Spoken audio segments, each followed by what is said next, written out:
교황 인노첸시오 3세는 1213년 제4차 라테란 공의회와 교황 칙서를 통해 5차 십자군을 소집한다.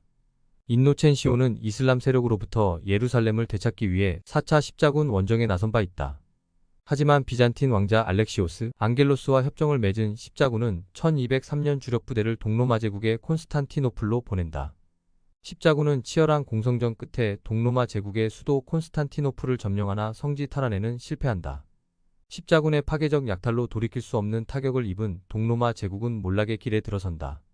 기독교 국가를 공격한 사실에 격노한 인노첸시오 3세는 성지 탈환을 열망하지만 갑자기 쓰러진다. 뒤를 이은 교황 호노리오 3세는 1216년 헝가리의 앤드류 2세와 독일의 프리드리히 2세에게 십자군 지휘를 맡긴다. 유럽의 기독교 군대는 이슬람 아이유브 왕조로부터 예루살렘을 되찾기 위해 5차 십자군 원정을 시작한다. 예루살렘과 나머지 성지를 탈환하기 위해 십자군은 우선 살라딘의 동생 술탄 알 아딜이 통치하는 핵심 지역 이집트 공략에 나선다. 이집트는 성지로 향하는 주요 경로의 중요한 요충지이기에 나일강과 다미에타 항구를 장악하면 아유비드 왕조의 기반을 흔들 수 있다. 헝가리의 앤드류 2세는 원정에 대한 열의와 명확한 전략도 없이 붙인 벨라 3세의 서약에 이끌려 제5차 십자군 원정에 십자가를 맨다. 베네치아 함대를 이용해 1217년 10월 키프로스에 상륙 후 아크레로 향한다.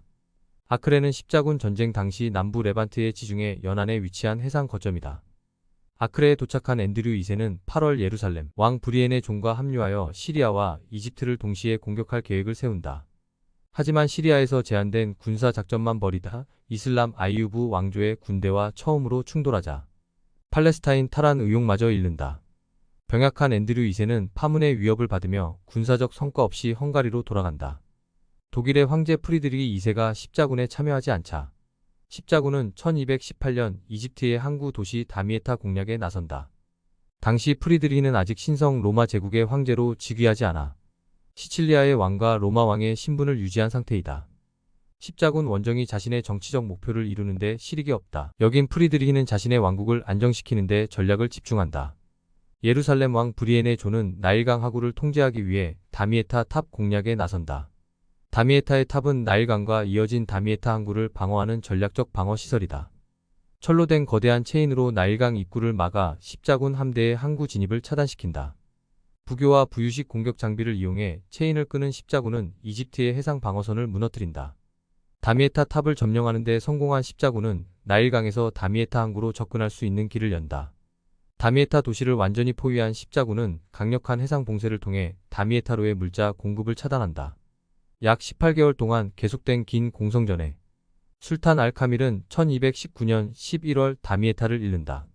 아이유브 왕조는 협상을 통해 예루살렘을 포함한 일부 영토를 십자군에게 양도할 의향을 보이지만 교황 특사인 펠라기우스는 거부한다. 펠라기우스는 교황의 대표로서 십자군의 목표와 종교적 신념을 수호해야 하기에 군사적 행동을 통한 추가적 승리에 매몰된다.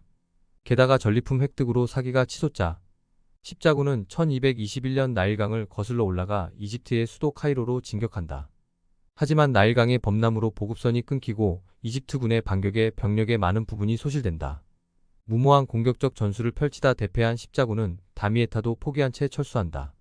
십자군 원정이 실패로 끝나자 십자군에 참여하지 않은 프리드리히는 교황 호노리우스 3세로부터 거센 비판을 받는다.